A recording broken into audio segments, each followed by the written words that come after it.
اور ہر ایک میں اللہ تبارک و تعالیٰ نے بڑے عظیم پیغامات عطا فرمائے ہیں۔ سارے صورتوں کی تفصیلات مختصر سی محفل میں بیان نہیں کی جا سکتی۔ سورہ رحمان اس کو زینت القرآن کہا جاتا ہے، قرآن کی زینت ہے، اور اللہ کریم نے اس میں اپنی مخلوقات میں سے دو مخلوق سے یہ پوچھ رہا ہے، ایک جنات سے اور ایک انسانوں سے۔ فَبِأَيِّ آلَاءِ رَبِّكُمَا تُكَذِّبَانِ، مشہور و معروف آیت ہے جو کنٹینیو کئی مرتبہ ریپیٹ ہوئی ہے اس سورہ میں، اور اللہ تعالیٰ فرماتا ہے اے جنات اور اے انسانوں، تم میری کون کون سی نعمتوں کو جھٹلاؤ گے۔ تو اس سے پتہ چلتا ہے کہ اللہ تبارک و تعالیٰ نے جنات کو بھی مخاطب فرمایا، تو وہ بھی مکلف ان تمام چیزوں کے ہیں، نعمتوں کی ناشکری نہ کریں، اللہ کی عبادت کریں، ان کے احکامات جیسے ہیں وہ اس مخلوق کو معلوم۔ لیکن اللہ تبارک و تعالیٰ نے سورہ رحمان میں جہاں جہاں یہ آیت بیان فرمائی دونوں سے مخاطب کیا، انسانوں سے بھی اور جنات سے بھی۔ جنات ہمارے سے بھی زیادہ نافرمان گزرے، اور انسانوں کی پیدائش سے پہلے جنات کو اس زمین پر بھیجا گیا تھا، روایات یہ بتاتی ہیں۔ اور اسی وجہ سے فرشتوں نے جو اللہ تعالیٰ سے یہ پوچھا تھا کہ کیا تو ایسے کو اپنا خلیفہ بنائے گا جو زمین پر جا کر قتل و خون ریزی کرے گا، فساد مچائے گا، جب اللہ تعالیٰ آدم علیہ السلام کو پیدا کر رہا تھا تو فرشتوں نے یہ سوال کیا تھا۔ تو انہوں نے کیا دیکھ کر کے سوال کیا تھا؟ فرشتوں کو کیا پہلے سے کس چیز کا علم تھا؟ انسان تو ابھی روئے زمین پر آیا بھی نہیں، اس سے پہلے فرشتے کہہ رہے ہیں ایسے کو تو بنائے گا جو زمین پر جا کر فساد مچائے گا۔ تو روایات یہ بتاتی ہیں کہ فرشتے اس بات پر قیاس کر رہے تھے، اس سے پہلے بھی ایک مخلوق آئی، وہ جنات تھے، اور ان کو روئے زمین پر جب بھیجا گیا تو انہوں نے بڑا قتل اور خون ریزی مچائی، بہت فساد کیا اس روئے زمین پر، اور جنات کی تعداد انسانوں سے بھی 10 گنا زیادہ۔ بعد میں پھر ان کو سب کو اس روئے زمین سے بھگا دیا گیا جزیروں کی طرف، اور روئے زمین کو خالی کر دیا گیا انسان کے لیے۔ اور آج الحمدللہ آپ صحیح سلامت جی رہے ہیں اس روئے زمین پر کہ جنات کو پہلے سے ہٹایا گیا۔ پھر بھی کچھ لوگوں میں آ جاتے ہیں جنات، کچھ کے تو ریئل ہوتے ہیں اور کچھ کے ناٹک ہوتے ہیں۔ جنات کا آنا جانا ہے، لیکن ان کو اتنے اختیارات نہیں ہیں جتنے آپ کو یہاں پر دیے گئے۔ قرآن میں اللہ نے آپ سے کہا کہ تم اشرف المخلوقات ہو۔ وَلَقَدْ كَرَّمْنَا بَنِي آدم، اللہ فرماتا ہے ہم نے آدم کی اولاد کو تاج کرامت عطا کی، عزت عطا کی۔ وَحَمَلْنَاهُمْ فِي الْبَرِّ وَالْبَحْرِ، ہم نے خشکیوں میں اور تریوں میں اس کو طاقت دی ہے۔ وَفَضَّلْنَاهُمْ عَلَى كَثِيرٍ ممن خلقنا تفضیلا، اللہ فرماتا ہے ہم نے جتنی مخلوق بنائی ان میں سب سے اس کو افضل بنایا ہے۔ لقد خلقنا الانسان فی احسن تقویم، ہم نے انسان کو سب سے اچھی صورت میں بنایا۔ اللہ کی یہ پسندیدہ مخلوق، اللہ کی چنندہ مخلوق انسان ہے۔ رہی بات جنات کی، تو انہوں نے سرکشی کی، نافرمانیاں کی، لیکن ان میں بھی بہت سارے فرما بردار ہوئے۔ اللہ کے رسول صلی اللہ تعالیٰ علیہ وسلم کے بتانے سے ہمیں پتہ چلتا ہے، حضور نے فرمایا یہ سورہ رحمان میں نے جنات کے سامنے بھی تلاوت کی تو وہ تم سے اچھا جواب دے رہے تھے، یعنی وہ رو رہے تھے اور گڑ گڑا رہے تھے اور یوں کہتے تھے کہ اے اللہ ہم تیری کسی نعمت کی ناشکری نہیں کرتے، ہم تیری کسی نعمت کو نہیں جھٹلاتے۔ تو ان آیتوں کے جواب میں دل سے آدمی کو یہ کہنا چاہیے جب بھی یہ تلاوت ہو، فَبِأَيِّ آلَاءِ رَبِّكُمَا تُكَذِّبَانِ، تم کون کون سی نعمتوں کو میری جھٹلاؤ گے، تو آپ دل میں یہ اللہ کریم کی بارگاہ میں عرض کریں لا نُكَذِّبُ بِآيَاتِكَ یا اللہ، اے اللہ ہم تیری کوئی نشانی کو نہیں جھٹلاتے، ہم تیری کسی نعمت کا انکار نہیں کرتے۔ یہ تو عربی میں ہے، جبکہ سورہ والتین جب پڑھتے تھے میرے آقا صلی اللہ تعالیٰ علیہ وسلم، اس کی آخری آیت کیا ہے؟ الیس اللہ بِأَحْكَمِ الْحَاكِمِينَ، جس کا مطلب ہوتا ہے کیا اللہ احکم الحاکمین نہیں ہے؟ سارے حاکموں کا حکم نہیں ہے اللہ؟ آیت یہاں پر ختم ہو گئی، سورہ بھی ختم ہو گئی، لیکن روایات یہ ملتی ہیں کہ اس کے جواب میں میرے آقا فرماتے ہیں بلا وَأَنْتَ أَحْكَمُ الْحَاكِمِينَ، کیوں نہیں مولا تو ہی احکم الحاکمین ہے۔ تو قرآن پڑھنے کے بعد معنی اگر آپ کو سمجھ میں آئے تو ان آیتوں کے بعد آپ کے دل کا یہ اظہار ہو، تبھی تو آپ کی رغبت ہوگی قرآن کی طرف سے، ورنہ تو کھجاتے ہوئے تلاوت سنتے رہے تو کیا خبر قاری کیا پڑھ کے چلا گیا۔ تو سورہ رحمان میں اللہ تبارک و تعالیٰ نے شروعات کہاں سے فرمائی؟ الرحمن، اتنا تو مسلمانوں کو پتا ہونا چاہیے، الرحمن علم القرآن، اس کے بعد خلق الانسان علمہ البیان۔ یہ چار ہی آیتیں میں بتاتا ہوں آپ کو، چار ہی آیتوں کے بارے میں شروع۔ الرحمن، رحمان وہ اللہ ہے، رحمان۔ علم القرآن، اس نے قرآن سکھایا۔ علم القرآن کا مطلب ہوا قرآن سکھایا۔ یہاں پر کس کو سکھایا ہے کچھ نہیں، الرحمن علم القرآن دوسرے نمبر پر آیت ہے، رحمان ہے جس نے قرآن سکھایا۔ تیسرے نمبر پر آتی ہے خلق الانسان، پھر انسان کو پیدا کیا، انسان کو پیدا کیا۔ رحمان ہے اس نے قرآن سکھایا، انسان کو پیدا کیا۔ انسان کو پیدا کرنے والی آیت بعد میں ہے، قرآن سکھانے والی پہلے ہے۔ تو پہلے کس کو سکھایا گیا؟ پھر وہ رحمان ہے، قرآن سکھایا۔ کس کو سکھایا؟ وہاں تو آیت میں بعد میں آ رہا ہے خلق الانسان، انسان کو پیدا کیا۔ تو انسان کو بعد میں جب پیدا کیا گیا ہے تو قرآن کس کو سکھایا گیا ہے؟ تو اس تفسیر میں آپ دیکھیں گے تو بڑے بڑے فقہاء، بڑے بڑے مفسرین اپنی اپنی تفاسیر جو رکھے ہیں، آپ کی آنکھیں کھلی رہ جائیں گی۔ خلق الانسان سے مراد کون سا انسان ہے؟ وہ آدم علیہ السلام، آدم علیہ السلام کو پیدا کیا۔ اور علم القرآن، قرآن کس کو سکھایا؟ وہ نور محمدی کو سکھایا، جس کا فرمان خود فرمان عالی شان ہے، کنت نبیا وآدم بین الماء والطین، میں تو اس وقت بھی نبی تھا جب آدم کو مٹی اور پانی میں گوندھا جا رہا تھا۔ پتہ چلا کہ انسان آدم علیہ السلام اگر یہاں مراد ہیں تو ان کے آنے سے پہلے بھی کوئی تھا، ان کے آنے سے پہلے بھی کوئی تھا۔ وہ کون تھا؟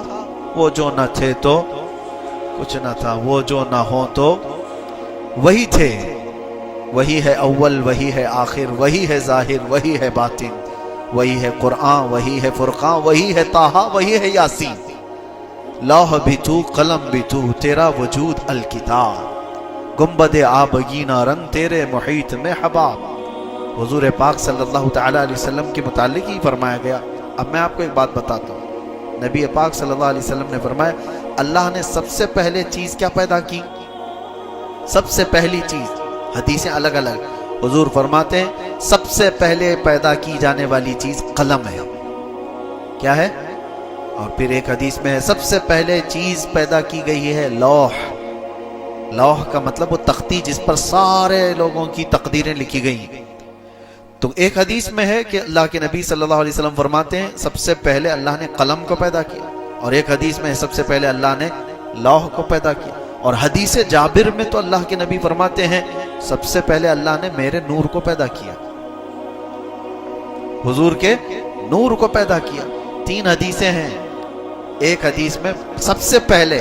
اب آپ بتاؤ پھر پہلے کون سی چیز آئی ہوگی؟ سب سے پہلے تو قلم کہا جا رہا ہے، پھر ایک حدیث میں کہا جا رہا ہے سب سے پہلے لوح ہے، پھر ایک میں کہا جا رہا ہے سب سے پہلے نور محمدی کو پیدا کیا ہے کون سب سے پہلے پیدا کیا ہوا ہے؟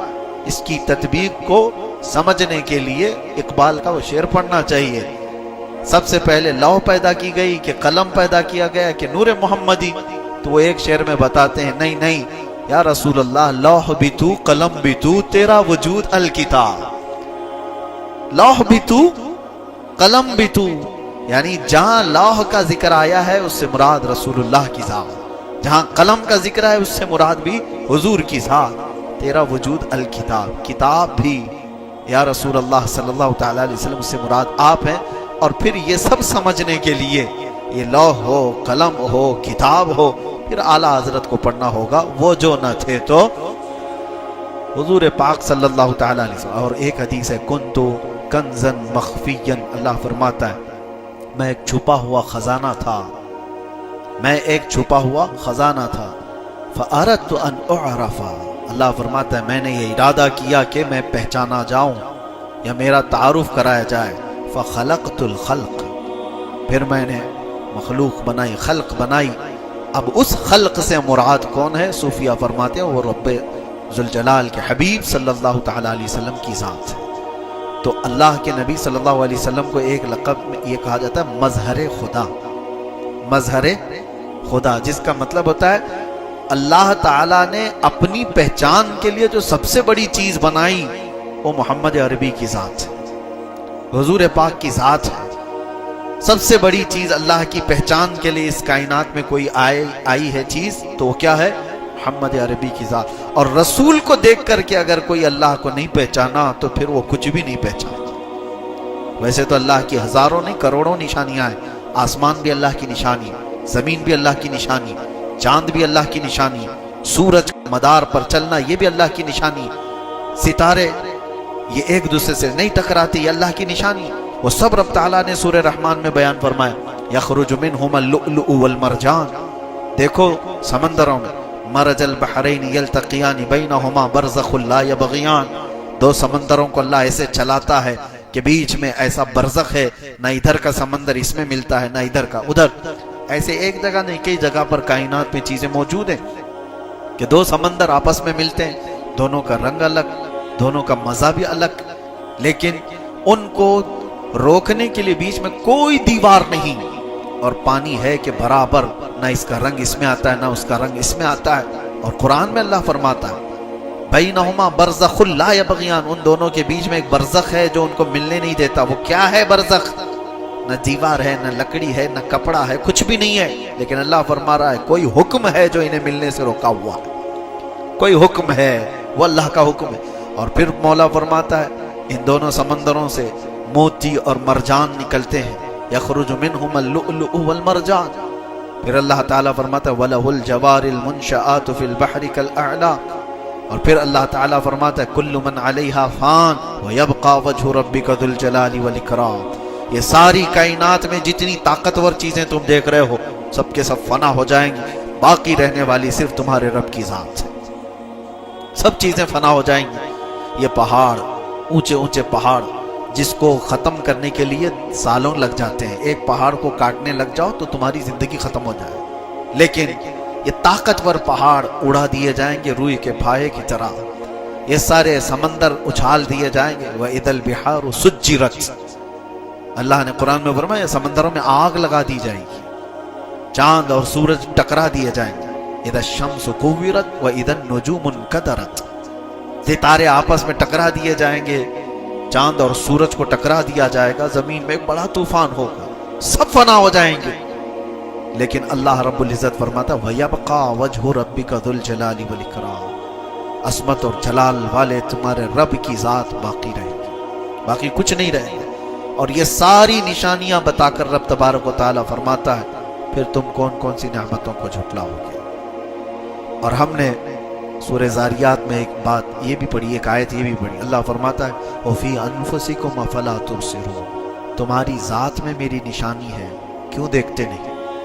وَفِي السَّمَاءِ رِزْقُكُمْ وَمَا تُوعَدُونَ، اللہ تعالیٰ نے اس میں فرمایا ایک ہی آیت اگر آپ سمجھو تمہاری ذات میں میری نشانی ہے، کیا مطلب ہے؟ حضرت محبوب الہی نظام الدین اولیاء رحمۃ اللہ تعالیٰ علیہ فرماتے ہیں کہ انسان کے جسم کے اندر جتنی نسیں ہیں اللہ کو پہچاننے کے اتنے راستے ہیں، اور نسیں کتنی ہیں؟